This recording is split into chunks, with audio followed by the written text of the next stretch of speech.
자, 오늘 주제는요. 대구 부지사 협치와 취업 사이로 잡았습니다. 전직 민주당 국회의원의 대구 부지사직 수락 어떻게 볼 것인가입니다. 예. 대구 부시장입니다. 죄송합니다. 예. 주인공은 홍일학 전 의원입니다. 재선 의원으로 이번에 대구에서 3선에 도전했으나 실패를 했죠. 권영진 대구시장이 경제부시장을 제안을 했고요. 고민 끝에 수락하기로 했다고 합니다. 수락 이유를 밝혔죠.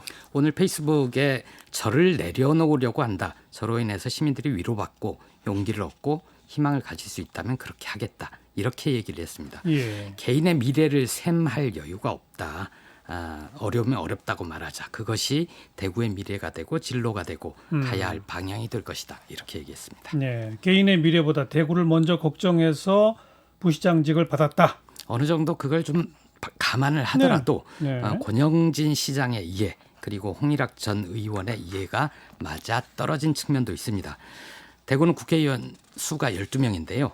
지난 국회 때만 해도 홍일학, 김부겸 전 의원 2명이 있었거든요. 민주당 쪽에. 네, 예. 이번에 민주당이 전멸을 했죠. 예. 여당 소속 국회의원이 아무도 없으니까 지역 현안, 예산 편성 이런 데서 불이익을 당할 수 있겠다. 그렇죠. 이런 생각하지 않았습니까? 예. 그러니까 정부 여당과 속 깊은 얘기를 할 수 있는 소통 창구를 마련한 것 그런 성격으로 볼 수 있습니다. 과거에도 이런 사례가 있었죠. 예. 경기도에서도 협치 있었고요. 남경필 경기도지사 시절에 민주당 쪽에서 부지사를 맡았었죠. 네. 대구의 경우와는 좀 다릅니다. 어떻게 다르죠? 당시에는 경기도의 의회를 민주당이 다수당을 장악을 하고 있었거든요. 그러니까 남경필 지사가 뭔가 협치를 하지 않으면 도의회의 협조를 받기 어려운 구조였었죠. 예. 그래서 이기우 전 의원이 사회통합부지사, 연정부지사 이렇게 불렸는데요.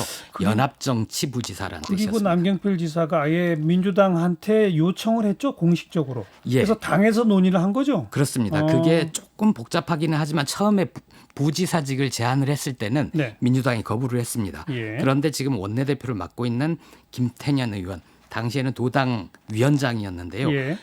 연합정치를 역제안을 했고 그 이후에 연합정치를 어떻게 할 것이냐 긴 협의 끝에 결국 연합정치를 시작하게 됐고요. 예. 도지사도 누구 특정인을 지정을 한 게 아니라 부지사도. 부지사도 여러 명의 지원자 중에 이기우 전 의원을 선출을 해서 민주당이 파견하는 형태로 연정을 한 거죠. 네.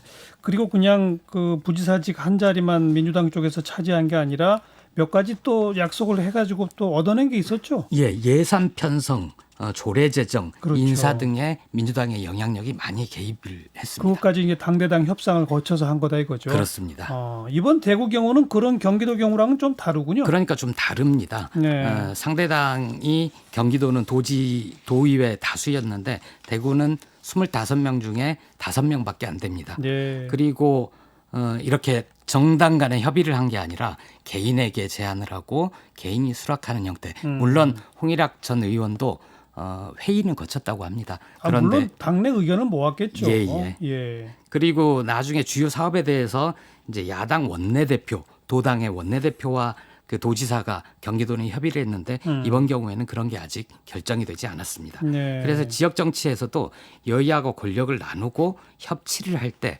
연정이라고 부를 만한데 이번에는 그런 게 대구는 약한 거죠. 그래서 협치 연정 이런 거냐 아니면 취업이냐? 예. 그러니까 지금 김보혁 기자는 그 홍일학 전 의원의 개인 취업 정도로 본다? 저는 선의를 믿고 싶습니다. 그런데 이제 저도 지역 정치는 잘 몰라서 경기도 연정에 참여했던 분의 도움을 의견을 좀 들어봤는데요. 그분은 대단히 좀 비판적이었습니다. 왜냐하면 권 시장 입장에서 이건 여당 의원 한 명 없는 대구시에 예산 셔틀이 필요했던 거 아니냐. 그리고 홍일학 의원 입장에서는 취업한 거 아니냐. 이런 의견을 줬고요. 대구에서 여당 의원으로 드물게 재선을 했던 홍 전 의원의 미래를 봐서도 아무리 대구 시민을 위한 거라고 천번을 얘기해도 훗날 정치 인생의 오점이 될 수도 있다. 이런 경고를 했습니다. 저는 생각을 달리해요. 예. 진짜 잘했다고 생각해요. 네. 권영진 시장도 참 훌륭한 제안을 했고 특히 대구와 광주는 이렇게 해야 된다고 봐요. 서로 깨야 된다. 그리고 사실 홍일학 이제 부시장이 얼마나 잘할지 모르겠지만 여당의 통로, 청와대의 의견을 개진할 수 있다는 게 대구로 봐서는 천군만만 얻은 거예요. 그렇죠. 네.